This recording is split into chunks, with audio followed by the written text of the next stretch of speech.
What's up, YouTube? In this video, we are going to be looking at resolving issues, or resolution. Not resolution in regards to pixels and density and the megapixels of a camera. We're going to be looking specifically at the PENTAX D FA 150/450 resolution in regards to how it resolves all your problems.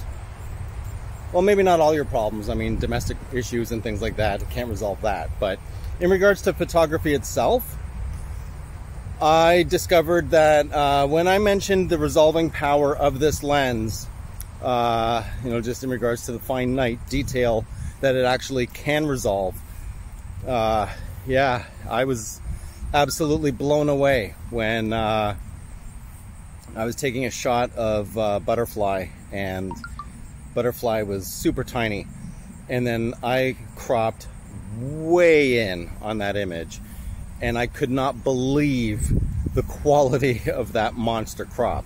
Now, keep in mind, I was doing this on the Pentax K3 Mark III, and with the K3 Mark III, basically it is a 26 megapixel camera, so it has good resolution. It's not crazy resolution.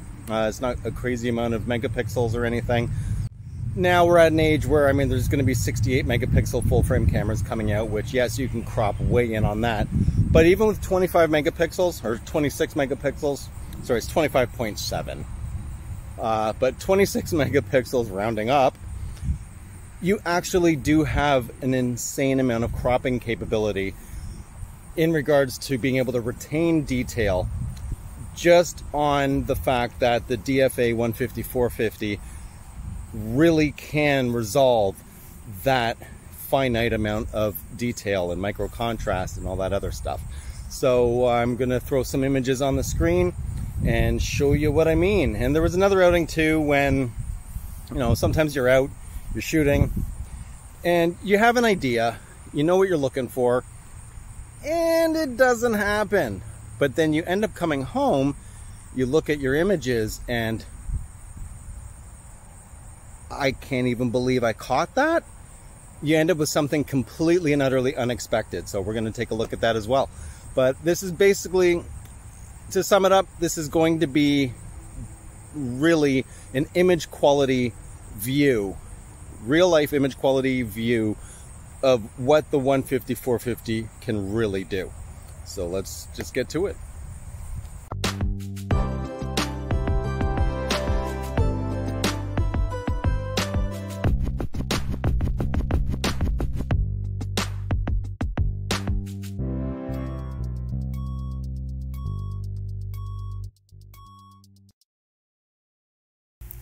Okay, so as we get started here, this was the very first shot that I took. I just happened to see a bunch of wasps foraging through the mud, and they were doing like some foraging through the mud and picking up little clumps of mud and then flying off and then coming back and continuing, and I just followed them for a bit and just observed what they were doing, and came across this one that just kind of turned and stopped, and is that a Pentax camera?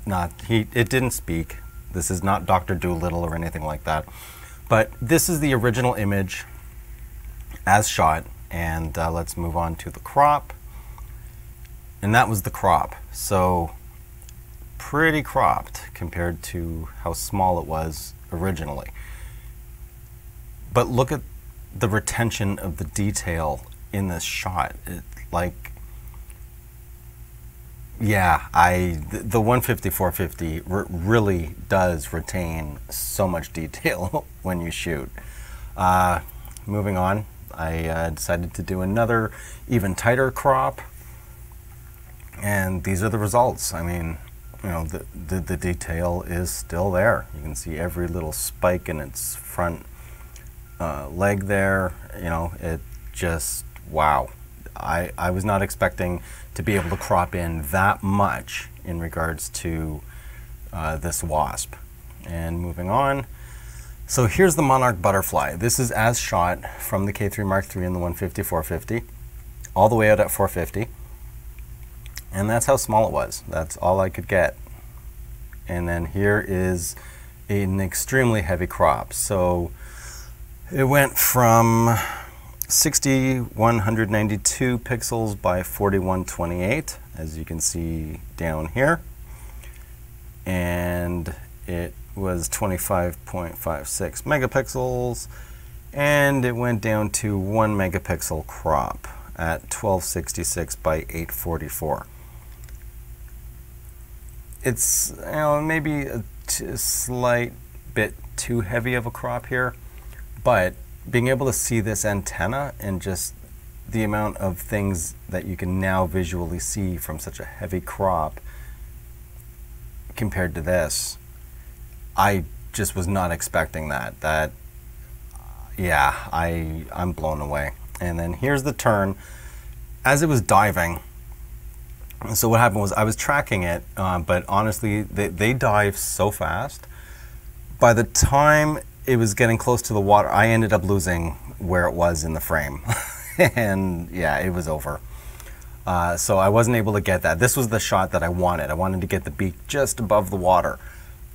Didn't happen. I was disappointed. But anyway, let's move on with the cropping. So this was the first crop I did. And then I thought, you know, what if I crop in even more? Let's see what happens. So I cropped in a tad bit more. Still looks fairly decent. For a smaller print, this would be fine. Moving on to the next one. So after the dive, obviously I didn't get the shot I wanted. I was disappointed, and then I thought, oh, you know what? Fine. I'll just see what I can get, maybe coming out of the water. So I actually think this one, I didn't get that one. I accidentally overrode the original. So this was crop that I had done. This was not the original image. The original image probably would have been somewhere around, let's see, probably somewhere around this size, like in regards to the bird, not the actual image, but the size of the bird itself. So the Tern would have been about that size. That's the distance away that it was from the camera. And then this would be the first crop. And then we have the second crop. And now you can see like just every single particle. Yeah, splash, particle. I have created a new word. This is now known as a sparticle of light. So yeah, I mean, you could easily see all these different spots of water, sparticles of water, not sparticles of light. Ugh. Yeah, time for me to call Webster. And this was the shot that shocked me. I did not realize that this is actually what I had achieved. In the viewfinder, it probably was about, oh, maybe like that, give or take. It's what it seemed like anyway. You know, it wasn't until I actually got home and I looked and I was like, wait a minute, what? Are you kidding me? How I actually got that? Then I had to crop it, obviously, to get all these sparticles of water. And I mean, look at that. You can see exactly how it was spinning the water off of its beak. And this section of water here streaming directly off its beak and along here at the back of its tail feather. And I was not expecting to get a shot like this, so I cropped it even more. But look at that amount of detail. You know, the 150/450 really does retain a lot of detail.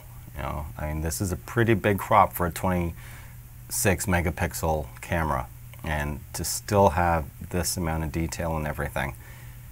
So I went from 26 megapixels down to 2.5 megapixels, but it still has all the detail. Everything's there. And this is crazy. I've never seen a bird actually shaking water off like that in flight. And it continued because I just bursted, and you know, I wasn't aware that this is what I was actually capturing. I just wanted to burst the Tern coming towards the camera. So we've got the first crop here. Almost looks like it's going through a vortex. And then here's the second crop here. So we're at 2.6 megapixels in this one. Again, you can see there's still a ton of water coming off this poor guy. But yeah, the 150-450 really does retain that much detail. You can do some serious cropping in regards to what you can capture with that lens. Absolutely amazing. Absolutely amazing. And moving on, I think there's one more. Yep. One more to go. And I mean, it's just amazing. The amount that you can crop, and you can see the individual hairs on the top of its head, every single little droplet of water everywhere. Absolutely amazing. Yeah, the 150-450 is an amazing lens. If you can afford to grab it, you should. So there you have it in a nutshell. The Pentax D FA 150-450 is an incredibly sharp lens, especially tailored to shooting wildlife and birding, and especially if you're going to be doing heavy cropping.